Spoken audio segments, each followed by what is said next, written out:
Welcome to Island Treasures, a place for caregivers to hear encouragement from other caregivers who, by sharing their experiences, offer helpful information and resources for your caregiving journey. This podcast is brought to you by Alongside Caregiver Consulting, and I am your host and caregiver consultant, Alison Van Schie from beautiful Vancouver Island in British Columbia, Canada. Today's episode consists of two parts, or perhaps I could call them two acts. As playwright and storyteller, Breeda Miller joins me in Ireland for the first act. And then for Act 2, when we are both back in our respective homes in North America, we conclude our interview. Breeda is a return guest on the Island Treasures podcast, and it was because of information she shared in her first episode called The Unplanned Journey that led me to meet her in person in Ireland. In this episode, we talk about our time in Ireland, as well as her two-act, one-woman play, Mrs. Kelly's Journey Home. So let's get started with our episode. Here's Act 1. Well, look who's here. It's Breeda Kelly Miller joining me, Alison Van Schie of Island Treasures podcast. We are coming to you from Ireland. Ireland.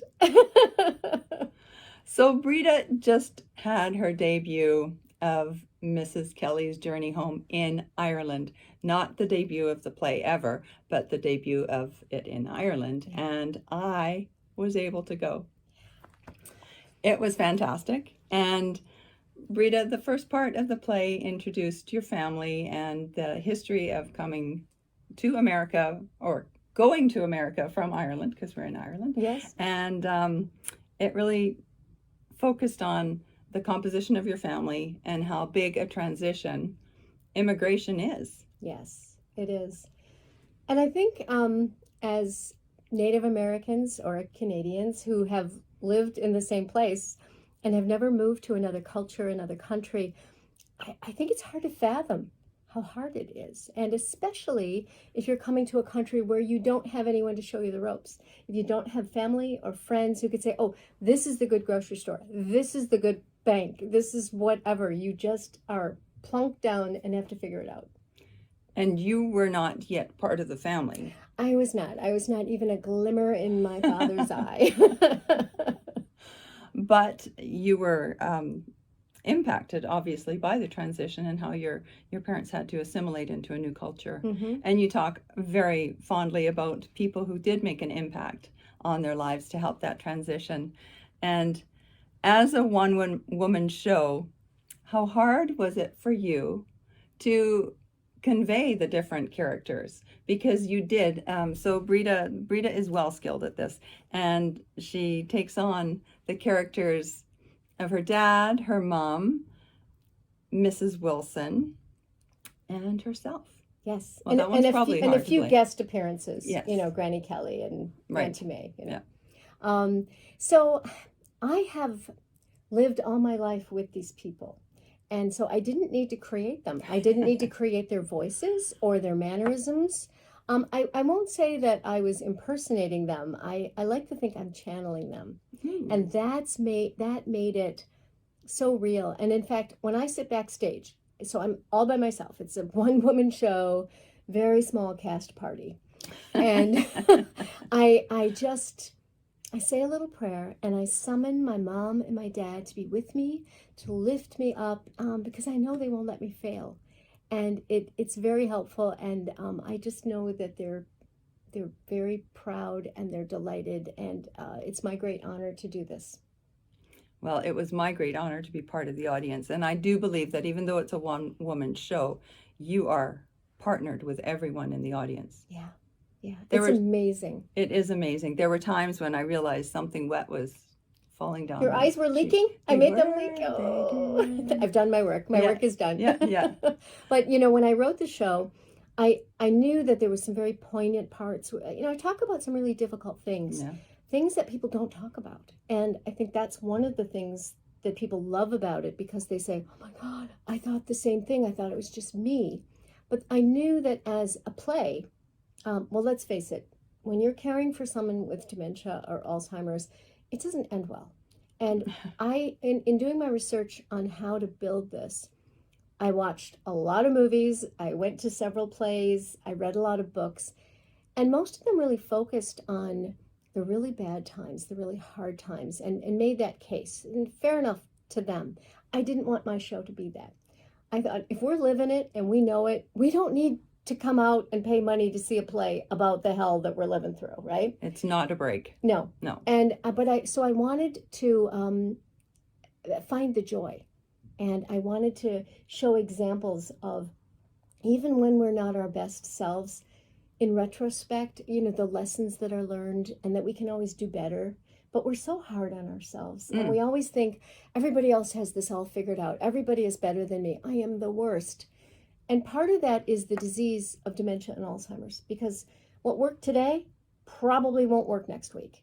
And our person changes, and we have to just be Gumby. Blessed are the flexible, for they shall not get bent out of shape. I heard you say that. That's funny. Yeah. We should all take that on. Mm-hmm. Yeah. So let's And be it's flexible. hard. I mean, this is not a walk in the park, as you well know. And I didn't want to diminish that, but I also didn't want to dwell on that.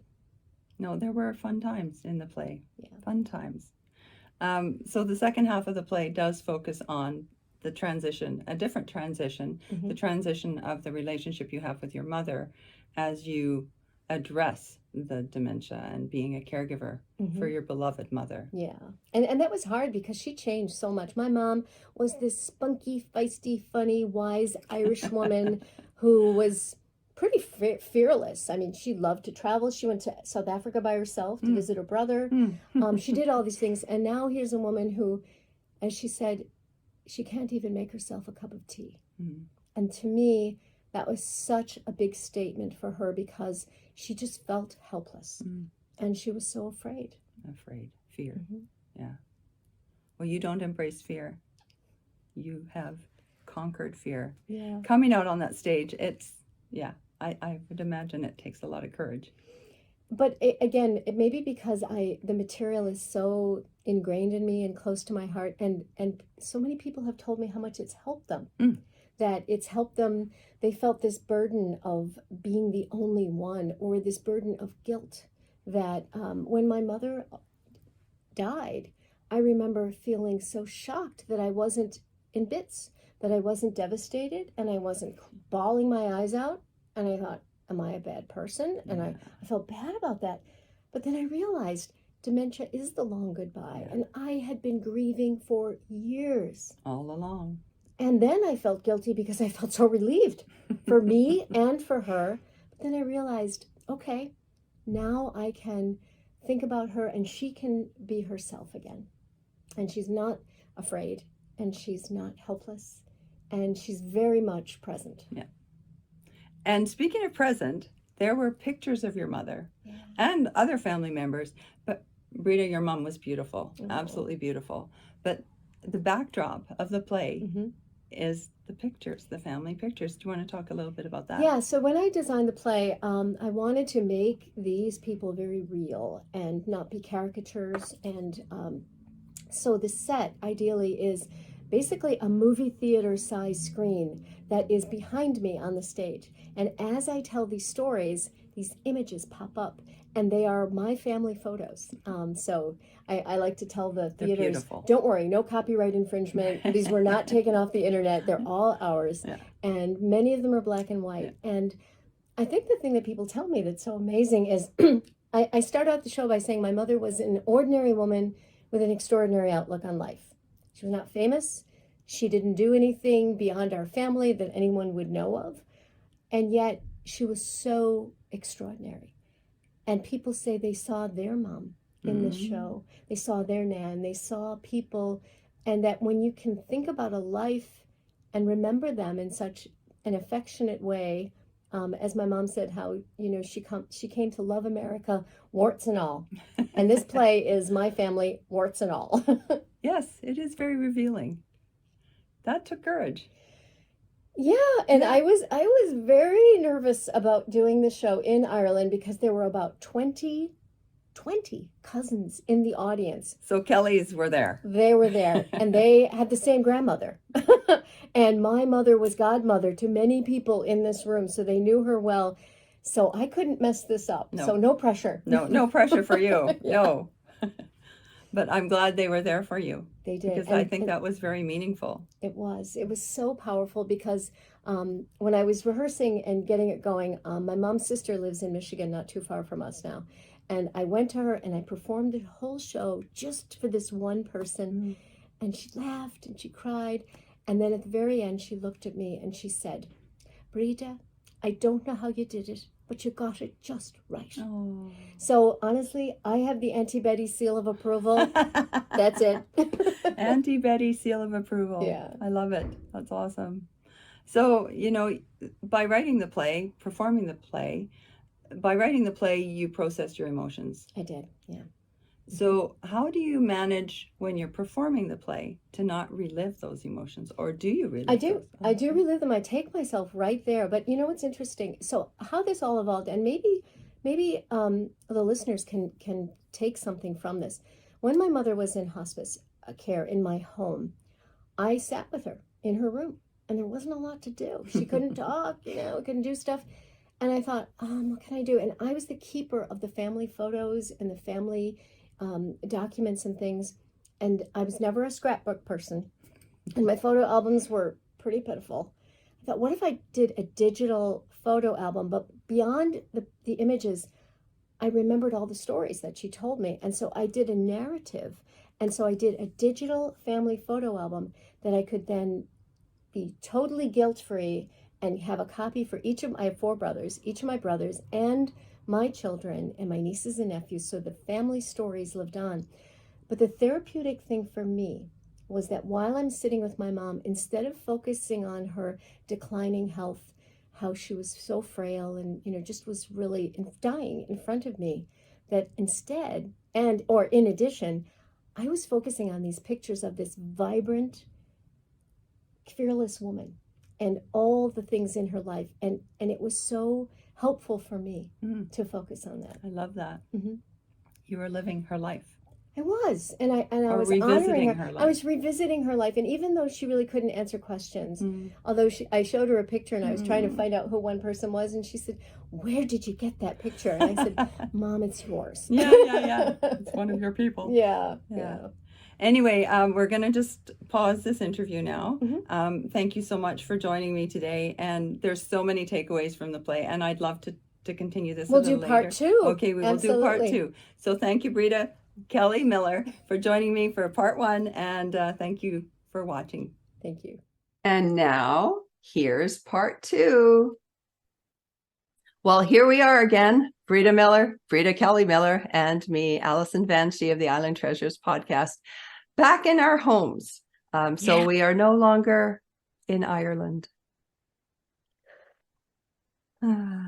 So part 2 is taking place because we ran out of time, and part 1 was amazing, and I would have loved for it to have gone for hours, but we did have a schedule to follow, and that's why we had to halt it, and now we're starting part 2.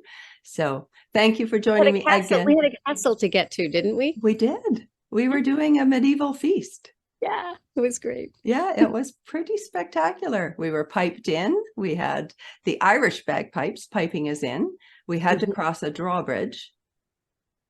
Yeah. And I didn't fall in, so 10 points there for me. It was pretty spectacular. And it was surprisingly delicious. Thinking it would just be, it was a real castle. This was no Disney event. And the servers were also actors and singers. And so it was entertaining all the way through. And they served the food. And I loved that there was no cutlery. You had to eat, with the exception, not of a knife, a dagger. Okay. A dagger that I kept going like this to eat. And it was great. It was great fun, but it was really tasty as well. So I wasn't expecting it to be that good. Yeah, because there was a lot of people there. There were. Yeah. Well eating done. A lot of common folks. Yeah. It was so much fun. The whole trip was so much fun. And so that all came about because of our first podcast together called The Unplanned Journey, that you were a guest on the Island Treasures podcast, and told me about the play that you were working on, Mrs. Kelly's journey home, and B, the tour that you were arranging to visit the haunts that Mrs. Kelly had when she lived in Ireland. And that inspired in me, I've got to go to Ireland with Breeda and 40 several other people. It was, yeah, it is amazing. And I've learned this all of my life, but especially now, is that when you have a thought and then it becomes an idea, and then you make a phone call and you get some information and you do some more research, and then you make a decision, and then you put it out there, and that's how it happened. So I it was just amazing that it all came to be, and it came to be better than I had ever hoped. So I'm hoping this was our first Mrs. Kelly's Journey Home tour, and that we'll organize another one. I'm making this up right now, so I don't know if this is true, but it might be. I'm thinking maybe May of 2025, because I think May of 2024 is too soon for me anyway, because we have other things happening as well. But May of 2025 might be good. So we'll see. So if you are interested in an experience like we both shared, mark your calendars. Exactly. And once the date is known. And we'll go to other parts of Ireland because, you know, I think one of the things you may have noticed is there's really no bad parts. So Yeah.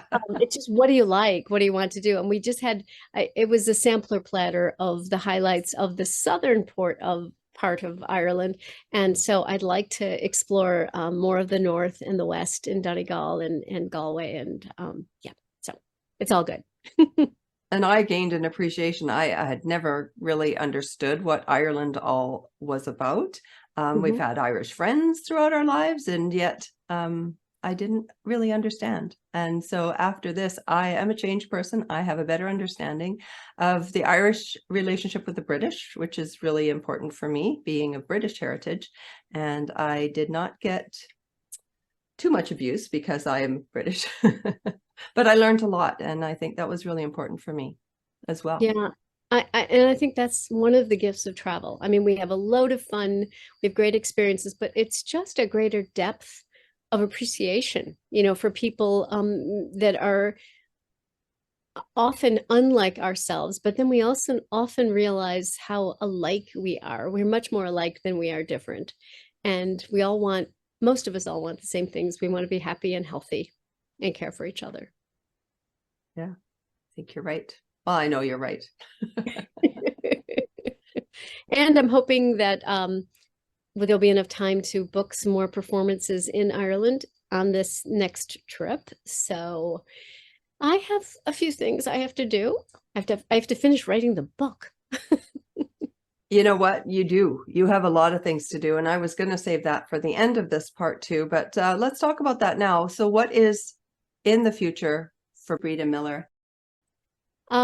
So a number of things. So I will tick off the list that one goal was to perform this play in Ireland. And I'll say for the first time, I won't say the only time. No, definitely. So, yeah. I have quite a few bookings across the United States. I need to get to Canada, and I would love to come to the Northwest. So we'll have to figure that out. The public television station here in Detroit is interested in producing the show. And so I am very excited about that for a number of reasons. Is that one of my goals is not to become a millionaire, you know, with Mrs. Kelly's Journey Home, but my goal is to reach many, many people with the messages of this play, because I think it's a wonderful opportunity to educate and inspire and to show respect and to open people's minds and hearts. And if I do nothing else in my life, I think doing this play and sharing it with others is one of the most important things I can do. And not everyone will live near a theater or be able to attend a performance in a theater, because obviously my idea is that that's the best. But if it's on television and it's available particularly for caregivers who can't leave their person, yeah. Wouldn't that be great? Yeah. So that's one thing. Another thing is, so I'm I'm deeply looking for some corporate sponsors who want to make that happen, because public television doesn't produce anything without funding. And I'm thinking of some Irish companies that market in Canada and North America and the United States, so North America, and that they might want to be aligned with Mrs. Kelly's Journey Home. So I have to get the word out there. Another thing I do is I speak to a lot of organizations that work with caregivers or support family caregivers, and I've done something really exciting. I have combined my keynote, I'm a professional speaker, along with elements of the play. So this keynote is so different, and audiences are just loving it, that I'm talking about things in the way that a keynote speaker might, with ideas and actionable strategies and, a few stories sprinkled in. And then I give them a full 30-minute excerpt of the play. And then we do a little bit of Q&A. And it's just wonderful because they don't expect it. It's not something that is typical. And it's just a great way to share the information in a memorable way. People don't remember statistics. They can look at, death by PowerPoint presentations all day long, but you tell them a good story that has a meaning that is relevant to their lives, people will remember that. Yeah. So there's that. And then what else? You said the book. And the book, and I've decided just this morning, this is fresh, that, I really don't get much done unless I have a deadline, and especially it's hard when it's a self-imposed deadline because I can change it. But I've decided that, excuse me, by December 31st, the book will be complete. Whether it is fully edited and fully fleshed out, maybe not, but all of my content will be done by December 31st. And I'll likely, there's different ways, you can self-publish, or there's some hybrid models. I'll wait and see when it's done. And I have a couple of really great editors who will help me so that I can make sure that it's really good, not just because I like it. And that really helped me with the play as well. I had a collaborator who was not Irish and didn't know anything about caregiving or anything. So if everything made sense to him and he liked it, I felt it was really going to resonate with people. And he was just brilliant at guiding me and directing me. So he not only collaborated, his name is Brian Cox, with the script and shaping it, and how did I want to, get this message out, but then also directed the actual play. So that was wonderful. Yeah. So I'll probably, I already warned him that I'm going to ask him to at least be the first editor once the script is done. And I will say, with the other reason behind writing the book, the book is called Mrs. Kelly's Journey Home and Other Journeys. But as I was writing the play, I had to keep cutting it and editing it and tightening it up. And I felt so guilty when I had to lose stories or certain elements of characters just because of time. And my rationalization was, I'll put it in the book. I'll put it in the book. I'll do it then. I'll put it in the book. So now this is my way of telling more of my father's story and telling more the expando version of some of the stories that are in the play that are really tight, but that could stand a bit more explanation. I can't wait. I think that'll be awesome to read. That's a lot, and I'm sure there's more that you're doing as well, but I just want to highlight, you said how telling the story really is something that kind of cements what people are hearing rather than being bored to death by statistics or a PowerPoint. And I get that as a retired social worker. I totally get the storytelling component and how impactful that can be. I did have a few takeaways from the play that I'd like to share with you, and they kind of resonate with what you said. I felt that the play had many offshoots. One was to entertain. And if somebody came and was not a caregiver or didn't know anything about dementia, they would still be entertained by the play. So I thought that was pretty over-encompassing. It does have a really serious message, but there's entertainment feature there as well. It was to engage. I felt the audience was truly engaged. That's the feedback I got. I was talking to strangers. Like, I was talking to a lot of people. It's like, oh, you've got a funny accent. Yes, I do, but so do you. but people were so open to talk, and it was really cool. So they were engaged. The play was relatable. Like you said, it's relatable, whether it was because of the Irish component or whether it was because of caregiving or the dementia. It really struck a chord with folks. I felt another offshoot was to highlight the importance of taking a break before you break. And when you shared that you were at the end of your rope that one day, I broke. And I think it's just so powerful that it is so important that caregivers realize they need to take a little break, any little break, before they break completely. Mm-hmm. Another takeaway for me was dementia is a difficult journey. And when you're caregiving for someone with dementia while also raising your own family of teenagers, that highlighted the importance of self-care within being a sandwich generation caregiver. And people don't always understand that. And you were able to highlight that. You're a good listener. Oh, thank you. Well, it was easy to listen because I was like, I want to take it all in. Another message you gave was to remind caregivers that there is help available. There is help out there. We just have to learn to ask for help. And that, we don't, I think that's one of the hardest things. One of the comparisons I think about is when my children were little and I went to different mommy and me groups or preschool, and we would sit around and we would discuss potty training, and people would say, so, are you bribing with M&Ms, or, do you like the pull-ups? Are you doing cloth at night? Well, what are you doing? And when my mom became incontinent, nobody asked me, so how's it going? Do you like the Depends, or is there another brand that your mom likes better, or something? Nothing.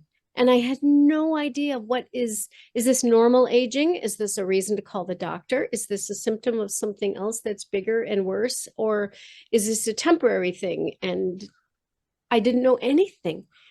And I think about it that I live out in the country in a rural area and not a subdivision. And there's houses that I can see, but our yards are not bang up against each other.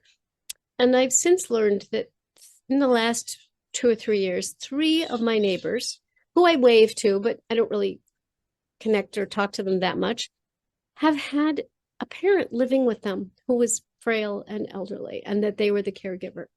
And nobody knows it because nobody really talks about it. And they all feel that they're figuring it out themselves. And you've highlighted it so perfectly. We're not alone. We need to reach out. I mean, Island Treasures is such a wonderful resource for people to listen to a great podcast, to learn, to be entertained, to just really help people. And podcasts were not a thing when I was my mom's caregiver. So that was, she passed away 12 years ago, but I was her carer for 6 years before that. And I felt very much alone. So I'm so grateful for the work that you're doing, and you make it accessible and engaging. And I think the lesson about take a break before you break, you're not only doing it for yourself, but think about it. If you're being cared for, if you're the person receiving care and you are looking at the person who's caring for you and you see them overtired, cranky, short-tempered, run down, feeling bad, getting headaches, just all the things that stress causes, how does that make you feel as the person receiving care? If your mind is there and you're able to even, my mom never wanted to be a burden. And one of the gifts I could give her was to take care of myself. So I was the best person that I could be to care for her. And that's one of the ways. So if people are feeling guilty about self-care, I remember thinking, I had to fib to my mom one time because I was in a town about 30 miles away, and I popped in to TJ Maxx, and that was always our favorite place to go shopping. And I came home and I mentioned and she's, oh, I would love to have gone. Why didn't you take me?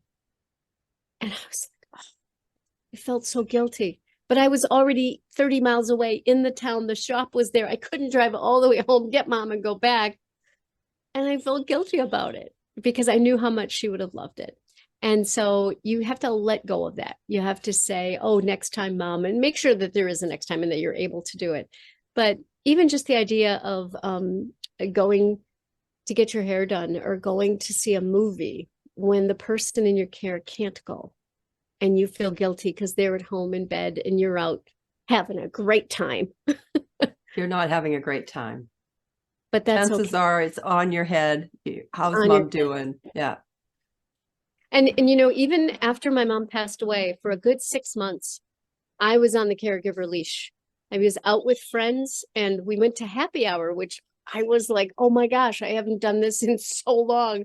And I'm looking at my watch thinking, oh, okay, I got to get back because I got meds and I got to make a special dinner for mom because mom can't eat pizza or tacos that the kids would want for dinner. I had to make a special mom dinner.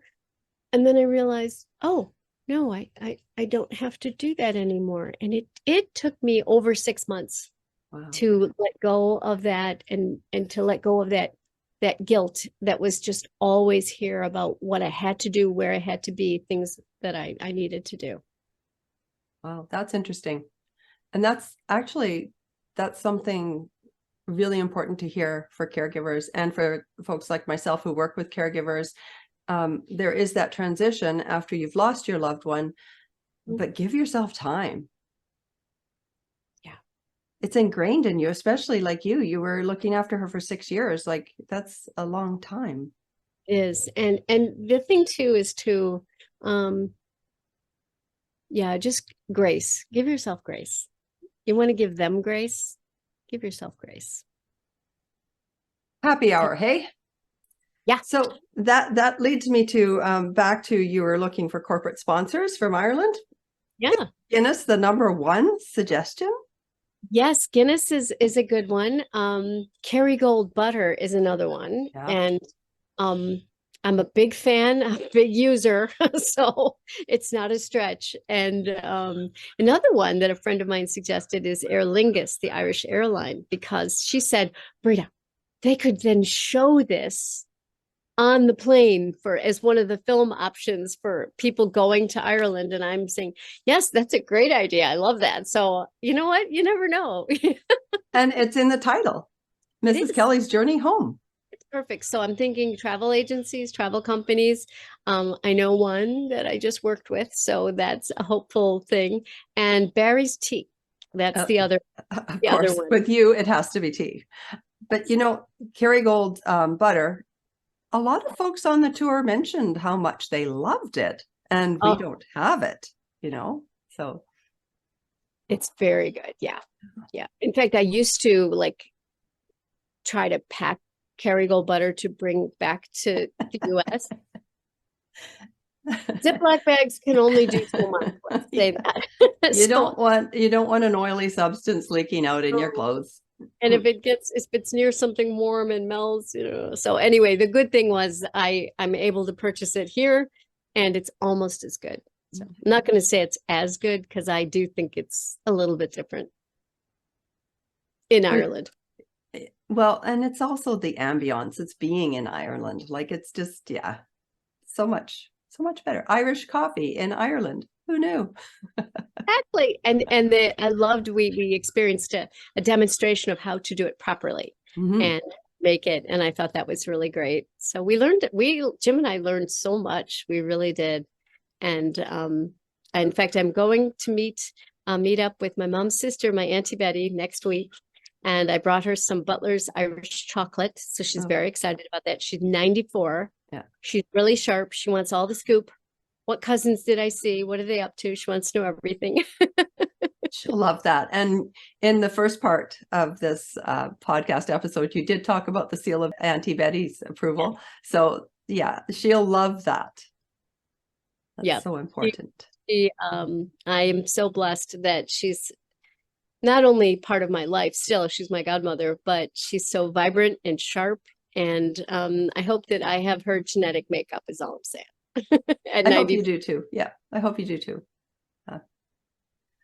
So we've talked about what's in your future, planned in your future, but what about Mrs. Kelly's journey home? What's in Mrs. Kelly's journey home's future? The play. Well, as a matter of fact, I just bought tickets. There is an Irish theater group based in Galway called the Druid Theater. And this is really crazy. They have a trilogy of Sean O'Casey plays that they have put together as like a binge session of Irish theater. And they're playing, they are touring the United States. They're going to two cities in the entire country, New York City and Ann Arbor, Michigan. No way. Half an hour from me. So this morning I bought tickets for Wednesday night, Thursday night, and Friday night performances to see this play. And I have a friend in the Detroit area who is Irish and is she's a professor of poetry and English literature. And she is friends with the director of this play. And she wanted to introduce me and through email. And then I sent her a message and said, I think she's going to be in Ann Arbor next week. And she said, I'm sending her a message now. So hopefully I'll get to meet her in person at the performances that are in 2 weeks. So I'm excited about that. Oh, me too. I have in the Detroit area, 2 big performances coming up on November 19th. I have a tentative agreement with a theater in North Carolina in February, and I have a solid agreement with a theater in Chicago on St. Patrick's Eve, which is a very big deal in Chicago. And we're going to do a matinee and an evening performance.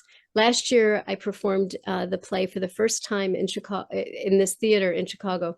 And yeah, over 300 people came. They had never heard of Breeda Miller or Mrs. Kelly's Journey Home. And they were so excited. They loved it so much. They said, Breeda, you come back next year and we will sell out the house. Whoa. So they were good as their word and booked me again for this March 16th. So I'm very excited about that. Yeah. And yeah, so there's lots of a lot of conversations, and some in California, where else? Texas, Boston. I'd love to bring the show to New York, and there is an Irish performing center there, and it might be a good fit. So I'm open to what opportunities will present, and more importantly, I'm not stressing myself about it. I'm not feeling that I must. I feel that I'm putting this out in the world. It's good work. It's being very well received. It's hitting all the notes that I just hoped that it would. And people are starting to reach out to me and to contact me. So I can't have more than that. That is very, very exciting. Are you still doing it as a fundraiser? Yeah, in fact, I think that's one of the reasons, because I don't have an agent. It's just me. You do have an agent. You did realize that I am one of your agents. All right, good. I love it. I love it. I'm totally down with that. But I think that's the model that has been so successful, because it isn't about the money for me. I mean, obviously I need to cover my expenses, you know, and when I'm a keynote speaker, that's significantly more financially rewarding than doing the play, but performing the play is just the biggest high I can ever get. So I love that. But the way the model works is because my background, apart from being a recovering caregiver, I'm a recovering event planner. And I used to do major fundraising events for a health system here in Michigan. So I know how expensive fundraising is, and I know how hard it is to do something that will entice donors to engage. And that, you know, people can only go to so many golf outings, and galas are so expensive. This is a creative idea that I think is different. So the concept is people bring me in for 2 performances, an evening performance that is considered the fundraiser, and it has a higher ticket price than normal because it's a fundraiser. And maybe they have a VIP section where they sit near the front, and then we do a meet and greet with me afterwards. And we have a dessert reception that features apple pie, that I did not make. And when you see the show, you'll know why that's important that I said not make it. One of my favorite stories is it's about the pie that nearly killed me. Anyway, then, and this is the part that I think is unique and really brings it home. The next day, we do a matinee performance that is a gift to the beneficiaries of the nonprofit. So maybe it is healthcare workers, maybe it is family caregivers, maybe it is families of people that have worked with hospice and or are currently working with hospice. It doesn't matter to me as long as it makes sense. Or maybe it's people that are interested in Irish culture or good stories, but don't have the means to pay for a higher ticket price at the fundraiser. Same show, same performance. My feeling is once I'm in a town, I'm there. And the stage is set up, we have everything ready to go. Why not do it twice, right? There's no difference in the cost to the organization, and I'm happy to do that. So that has resonated with a lot of folks and a lot of groups. And whenever we can work that out, it's more a challenge with getting the theater for those dates, back to back, than anything else. So I hope to do lots more of that. And I think it's a different model. And it really is a good model of service, and it helps raise money, and it inspires and it allows caregivers to take a break. So important. All right. Well, I think we're just about wrapping up. We could talk all day. We really could. I know. You gave me this amazing book. And yes. I see that you do caregiver coffee break kits. Like, I thought, what a great gift for a caregiver. So there's a copy of this book in there. There's a mug or a cup.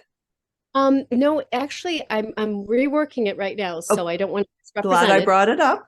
That's exactly because it's about the shipping and the postage and all that. I'm trying to make it so it isn't crazy expensive. So there are there's 3 books. There is the caregiver coffee break book. There's the brand new book, which is Take a Break Before You Break. Caregiver coffee break is really specific to caring for aging parents in your home. Take a Break Before You Break is about the idea that anyone in a service profession, is horrible at taking care of themselves because we're other directed, right? We're always thinking about other people, and we feel guilty when we take care of ourselves. And so I try to slice through that to give you motivation and inspiration to, yes, you must take care of yourself. It's not optional. And then some ideas that go beyond, getting a massage, which is great. I love a massage. But other ideas that maybe don't even cost any money, but are very much a mindset. And then the other thing that's in there that I love, you get a mask that says it's a sleep mask. So it's the kind people want. Okay, not the, but on the front and the top, it says, go away. I'm taking a break before I break. To remind people, do not disturb. Don't poke the bear right now. She's laying down. He's laying down. Let it be. But the other thing I did was I created a caregiver coloring journal. And what's cool about that is, coloring, they say, is really a good mindless activity. It can be very soothing and helpful. But a lot of the coloring books are big and cumbersome and are usually frowned upon on bringing to a meeting. Like, don't mind me, I'm just coloring while I'm in the meeting. Don't do that. But this is one side. I should have brought one down with me, but one side is a journal to take notes, and the other side is for doodling and coloring in. And my idea was take this with you. And the size is 5 by 7, so it can easily slip into a bag. It's not cumbersome. Take this with you to doctor's appointments. And you have one book that's slim, easy to port around, but you can take notes of whatever is going on in the appointment, future recommendations, medications, changes, notes, whatever. But while you're sitting in the waiting room, because we all know about sitting in waiting rooms, I think I've spent years of my life sitting in waiting rooms, but you could doodle and you could color while you're waiting, and then you have a place for the notes right in the one. So anyway, that's the long drawn out description of the caregiver coloring journal. And I can include some little coloring pencils in there. The pencils honestly have been the bane of my existence as far as postage goes, because I can send it out as with books, and the postage is very reasonable. Once I add those little coloring pencils in there, the postage goes up exponentially. So I'm trying to decide, maybe I'll just mail them separately because it would be a lot. I just don't want to make it so that it's more expensive for people. But I give them a little brown paper bag, and it's really a useful gift to give to a caregiver. I wrote that first book. It was the book I wished I had when I was my mom's caregiver, because I wanted it to be light and breezy. Because honestly, I would sit down and I had a pile of good intentions, a pile of books, and I would be so tired when I would finally sit down, I would be asleep after 2 or 3 pages. Yeah. So this book, and you have it there, is compact. A friend described it as distilled wisdom, and I love that. Well, I'm going to be sharing your distilled wisdom with my caregiver support group, because they'll enjoy it. So great. That's good. And it's available on my website, and I'm happy to send them out. Yeah, awesome. All right, Breeda. Again, I don't know when we will next meet. I hope it's in person again. It was super fun meeting you in person, and super fun seeing the play, and meeting your husband. That was really nice too. It was, and yours. It was wonderful all the way around, and I'm very, very grateful. And I was sipping my tea this morning, just thinking like, but I do hope to come to Vancouver Island in the not too distant future. We'll have to just figure a way out, because a way to do that. It would be a bit of a drive, but we're up for it. Well, I've got things brewing in my mind for you as well. So we'll just, we'll talk about those off camera. Okay, we'll do some damage together. I love it. All right, I'm going to say goodbye for now. And thank you again for being such a willing guest to return as a guest on the Island Treasures podcast for caregivers. Anytime. If we want to do an update as I get nearer with the book, be great. Just let me know. I'm here for you. Sounds good. Well, I hope you enjoyed this rather unique episode. As you heard, Breeda shared that resources were not readily available for caregivers when she was caregiving for her mom. Thankfully, now there are far more resources available, such as books, podcasts, caregiver consultants, and there's even a play to help caregivers. So if you are in the midst of your caregiving journey and need some supports or resources, I invite you to choose what works for you. And you can always tap into alongsidecaregiverconsulting.ca or Alongside Caregiver Consulting's Facebook page or Instagram account. And you can certainly check out Breeda's website, breedamiller.com, for more information on her play and her resources. If you'd like to share your story as a guest on the Island Treasures podcast, please contact me by email either through my website or at alongsidecaregiverconsulting@shaw.ca. And thank you for joining me today. And to Breeda Miller, thank you for sharing your caregiving wisdom, along with your time and creativity. If you don't want to miss future episodes, be sure to subscribe to the Island Treasures podcast. See you next episode.